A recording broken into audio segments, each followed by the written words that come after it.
عابد اور فاسق و فاجر سب کے لیے، اور قیامت کے دن وہ رحیم ہوگا صرف مومنوں کے لیے۔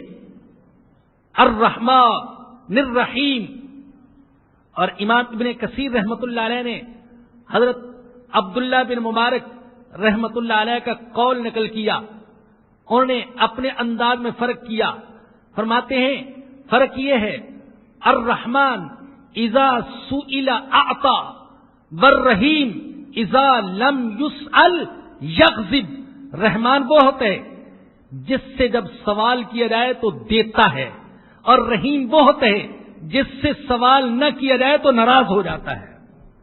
ہم تو مائل بکرم ہیں، کوئی سائل ہی نہیں، راہ دکھلائیں کسے راہ روے منزل ہی نہیں۔ ناراض ہو جاتا ہے، کیوں نہیں مانگتے؟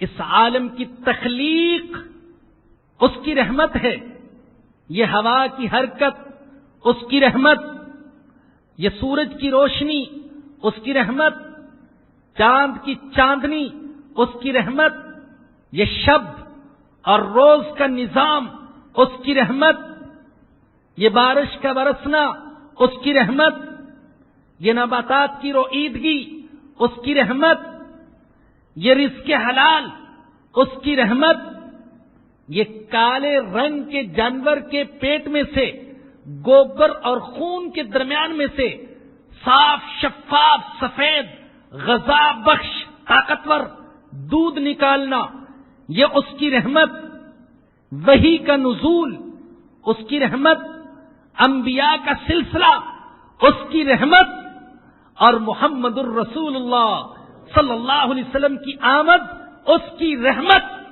سراپا رحمت۔ اللہ نے کہا وما ارسلناک الا رحمتا للعالمین، ہم نے آپ کو عالمین کے لیے رحمت بنا کے بھیجا۔ اللہ نے کہا میں ہوں رب العالمین، اور میرے حبیب آپ ہیں رحمت للعالمین، جہانوں کے لیے رحمت۔ یہ عبادات کا نظام اس کی رحمت، یہ رکوع اور سجدے کی توفیق اس کی رحمت، یہ قرآن اس کی رحمت، قرآن کی تلاوت اس کی رحمت، اس کے رحمان اور رحیم ہونے کی قسم، میرا قرآن کو ہاتھ لگانا یہ اس کی رحمت کا نتیجہ، میرا سنانا اس کی رحمت، آپ کا سننا اس کی رحمت۔ اگر اس کی رحمت نہ ہوتی نہ میں سنا سکتا نہ آپ سن سکتے، یہ اس کی رحمت۔ وہ گناہوں پر فوراً نہیں پکڑتا، یہ اس کی رحمت۔ وہ 70 سال کے شرابی زانی چور ڈاکو کو 2 آنسو بہانے سے معاف کر دیتے ہیں، یہ اس کی رحمت۔ اس لیے کہ وہ کہتے ہیں میں الرحمن الرحیم ہوں، مالک یوم الدین، جزا کے دن کا مالک۔ مالک وہ ہوتے جسے ہر اختیار جو چاہے تصرف کر سکتے، اور مالک وہ جسے اختیار چاہے بخش دے چاہے سزا دے۔ مسلم کی حدیث ہے، نبی اکرم صلی اللہ علیہ وسلم نے فرمایا لا مالک الا اللہ، اللہ کے سوا کوئی مالک نہیں۔ انسان دھوکے کا شکار ہو جاتا ہے، یا ایھا الانسان ما غرک بربک الکریم الذی خلقک فسواک فعدلک فی ای صورت ما شاء رکبک۔ کم عقل ہے، ناقص العقل ہے، بے وقوف ہے، دھوکے کا شکار ہو جاتا ہے۔ ڈرامے کے سٹیج پر اس کو بادشاہ بنا دیا جائے تو اپنے آپ کو واقعی بادشاہ سمجھنے لگتا ہے۔ اور یاد رکھیے کچھ ڈرامے تو چھوٹے سے حال میں ہوتے ہیں اور کچھ ڈرامے اس دنیا کے سٹیج پر ہوتے ہیں۔ یہ جو بڑے بڑے بادشاہ ہیں ڈرامہ ہو رہا ہے، لیکن اپنے آپ کو حقیقی بادشاہ سمجھ رہے ہیں۔ کوئی اپنے آپ کو فیکٹری کا مالک، کوئی کارخانے کا مالک، کوئی زمینوں کا مالک، کوئی دولت کا مالک، اور اللہ کہتا نہیں میرے سوا کوئی نہیں۔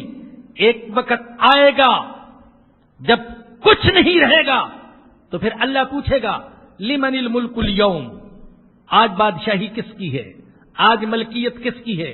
کوئی جواب دینے والا نہ ہوگا اور اللہ خود جواب دیں گے، للہ الواحد القہار، ایک اللہ کی بادشاہی، ملکیت اس کی۔ انسان کو دھوکہ ہو جاتا ہے، اپنے آپ کو مالک سمجھنے لگتا ہے۔ مسلمان کا عقیدہ وہ مالک ہے اور خود مختار مالک، اگر کسی کو بخشنا چاہے تو اسے کوئی روک نہیں سکتا، اور کسی کو سزا دینا چاہے تو اسے مجبور نہیں کوئی کر سکتا، نہ بخشنے پر مجبور کر سکتا ہے نہ سزا دینے پر مجبور کر سکتا ہے، وہ خود مختار ہے۔ بعض قوموں نے خدا کو مجبور بنا کر پیش کیا۔ ہندوؤں کا عقیدہ جو کرم کا عقیدہ، مکافات عمل کا عقیدہ، اس کے مطابق ہر انسان مجبور ہے، اور اللہ مجبور ہے کہ وہ خطاوار کو معاف نہیں کر سکتا۔ جس نے پہلے جنم میں گناہ کیے، دوسرے جنم میں اس کو سزا ملے گی۔ عجیب بات یہ کہ گناہ اس جسم نے کیے، ان ہاتھوں نے کیے، ان آنکھوں نے کیے، اس چہرے نے کیے، اس سر نے کیے، ان ٹانگوں نے کیے، اور سزا دوسرے اعضاء کو ملے گی۔